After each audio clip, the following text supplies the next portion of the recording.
Bonjour, bienvenue au Talk Orange Le Figaro. Aujourd'hui, nous recevons Roger Carucci, ancien ministre, ambassadeur de France à l'OCDE et secrétaire national de l'UMP. Roger Carucci, bonjour. Bonjour. Merci d'être avec nous.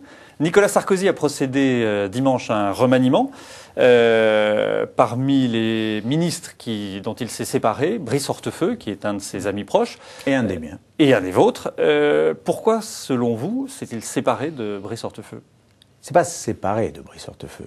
Il a fait en sorte que Brice Hortefeux ait d'autres attributions, d'autres travaux, puisque, vous savez, quelles sont ces attributions? Il n'y aura pas de séparation entre Brice et Nicolas. Pour l'instant, il n'y est pas. Je pense que, d'abord, Brice, après 5 ans, 6 ans de ministère, c'est bien aussi de souffler. J'en sais quelque chose. Moi, je suis parti au bout de 2 ans et demi. Mais au-delà de ça, il sera évidemment l'élément clé de la campagne présidentielle de 2012. Donc voilà, c'est une autre attribution. D'ailleurs, Brice, dans son propos de passation des pouvoirs avec Claude Guéant, a été très clair là-dessus. Nous avons pris la décision de participer à une aventure collective. Nous ne sommes pas là que pour nous. Nous sommes là pour un destin qui est aussi celui que nous avons choisi pour la France. À 1 an de la présidentielle, il y a quand même plus de Chiraciens au gouvernement que de Sarkozystes. Alors moi, je ne sais pas ce que ça veut dire. C'est une malédiction, c'est un sens politique. Je ne sais pas ce que ça veut dire. Parce que, bon, une bonne fois, en 1995, j'ai fait la campagne de Jacques Chirac. C'était l'une des fois où je n'étais pas entièrement sur la ligne de Nicolas Sarkozy. Si aujourd'hui on me dit il y a des Chiraciens, en 2011, ça veut dire quoi? Parce que la plupart d'entre eux, sinon la totalité, ils ont fait la campagne de Nicolas Sarkozy en 2007. Ils feront la campagne de Nicolas Sarkozy en 2012. Si vous voulez dire, est-ce qu'ils appartiennent au canal historique? Voilà. Si c'est ça, dans le canal historique, les gens qui ont fait sa campagne l'ont pas fait pour être eux tout le temps mis en avant. Donc, ils sont là. En 2007 n'étaient pas au gouvernement, justement peut-être parce qu'ils étaient chiraciens, oui, et qui aujourd'hui, à qui aujourd'hui Nicolas fait appel. Sincèrement, c'est pas très grave. C'est pas très grave. La seule chose qui compte, c'est oui ou non, y aura-t-il unité de la droite en 2012? Parce que c'est extrêmement simple. Si les uns ou les autres vont dire un tel est chiracien, un tel est sarkozyste, un tel est je sais pas quoi, un tel est vaguement plus ou moins centriste par rapport à l'autre, etc., on perdra les élections présidentielles. Il faut l'unité autour de Nicolas Sarkozy. Nicolas Sarkozy le sait, l'a compris.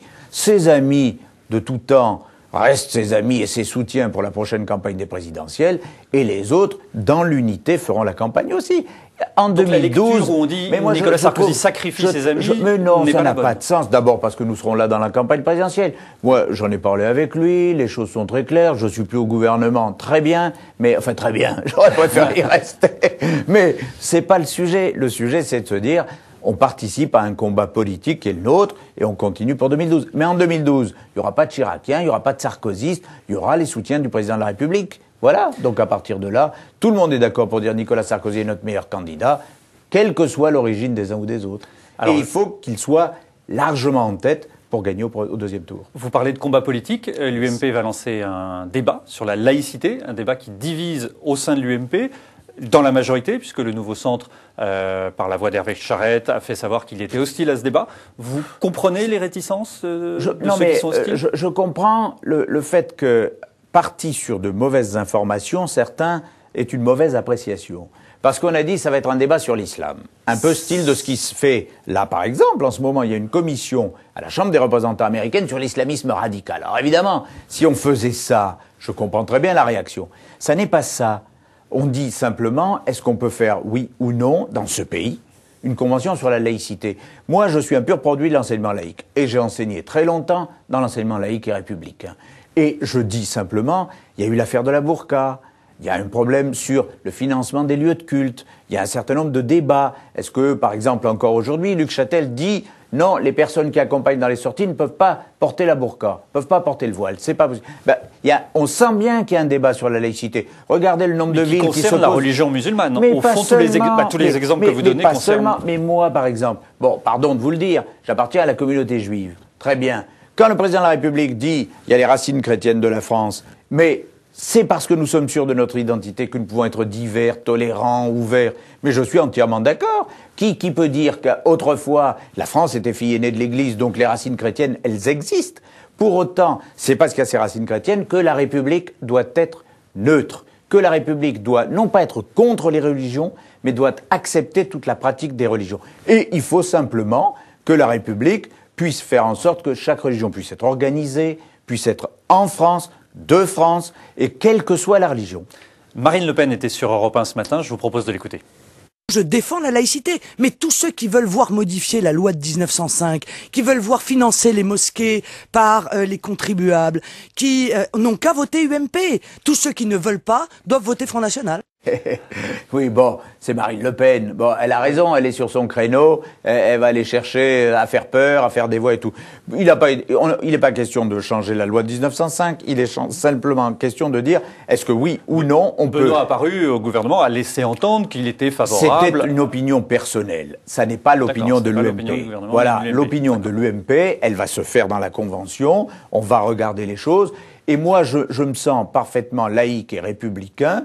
Et il n'empêche, moi je suis croyant, mais il y a plein de gens à l'UMP qui ne sont pas croyants, et qu'ils soient musulmans, juifs, catholiques, protestants, bouddhistes, ils ont tous leur place dans la République, mais il faut qu'on se mette des règles. Nous ne sommes plus en 1905. Mais est-ce qu'il n'y a pas un risque, quand on entend Marine Le Pen, que ce débat profite au Front National? Après tout, le débat sur l'identité nationale ne l'a pas fait baisser dans les sondages, il est toujours haut. Oui, mais parce que, alors c'est un de mes regrets, je le dis franchement, on aurait dû conduire le débat sur l'identité de manière plus complète et à terme. Bon, voilà, parce que je crois sincèrement donc là, que dans un monde, va retenir les leçons. Oui, dans un monde de plus en plus perturbé, où il se passe tout ce qui se passe, où les gens ont peur, où les gens s'inquiètent. Qu'est-ce que c'est que la France aujourd'hui? Qu'est-ce que c'est qu'être français dans l'Europe, dans la mondialisation, dans les drames, dans les crises?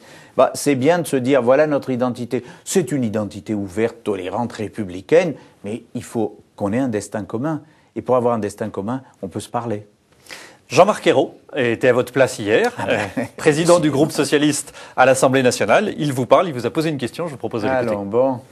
Trouvez-vous normal et juste que dans la France d'aujourd'hui, qui connaît tant de déficits, tant de dettes, de supprimer l'impôt sur la fortune, en accroissant encore davantage les inégalités sociales dans notre pays?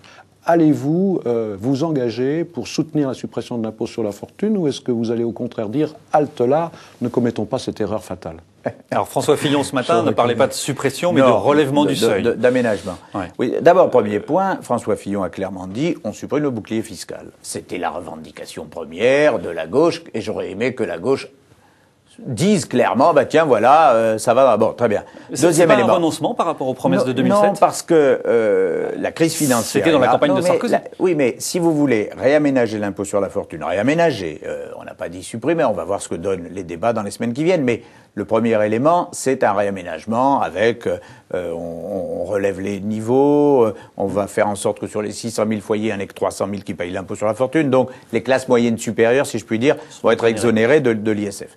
Mais vont être exonérées. Bon, donc en la matière, je crois qu'il y a un vrai geste. Bon, et en la matière aussi, on prend note des déficits, on prend note de la crise financière. Donc, pour un temps, en tout cas, le bouclier fiscal ne peut plus être appliqué. Voilà. Donc, il faut être réaliste et pragmatique. Et Jean-Marc Ayrault a raison, mais j'aimerais bien que dans le projet socialiste, parce que j'ai vu celui de Martine Aubry, qui est tellement coûteux, que j'aimerais bien que Jean-Marc Ayrault pose comme question à sa première secrétaire « Comment tu comptes financer un projet pareil ?» Parce que c'est pas tout ça de venir critiquer l'actuel gouvernement. Quand nous faisons des efforts, j'aimerais bien que dans le débat démocratique, la gauche aussi ait des propositions raisonnables, ce qui n'est pas le cas. Vous êtes un élu des Hauts-de-Seine. Un vrai beau département. Vrai beau département, dont le Conseil général est présidé par Patrick Devedjian. Certes. Est-ce qu'il sera toujours le président du Conseil général au lendemain des élections cantonales? Alors là, il faudra le demander aux conseillers généraux élus. Je vois bien la bataille autour du Conseil général. Sincèrement, je pense que dans un premier temps, ne serait-ce que par respect... Il n'est pas le candidat naturel de l'UMP? On verra s'il est le candidat après le vote. Non, mais moi je vous dis... Pourquoi ne le serait-il pas? Non mais attendez...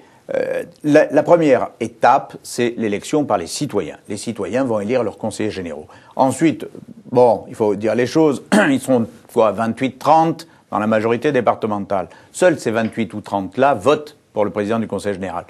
Moi, je ne suis pas conseiller général, je ne serai pas candidat au conseil général, je ne vais pas dire publiquement je souhaite un tel et un tel. Je souhaite plutôt que tout ça s'apaise, qu'on ne parle pas trop de la présidence aujourd'hui, qu'on parle plutôt de ce qu'on veut faire de ce département, des problèmes qui se posent, du logement, des problèmes financiers, des problèmes de transport, de pollution.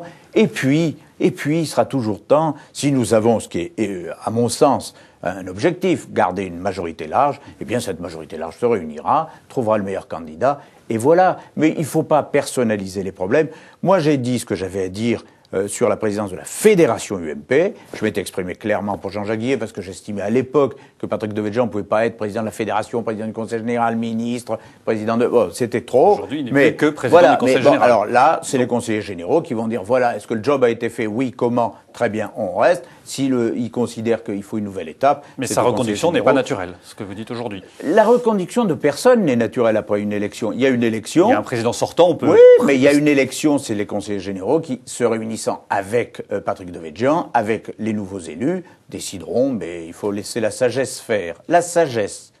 Et un peu moins de tension, parce que nos électeurs ne veulent pas de tension, ils veulent du concret, des objectifs et des résultats.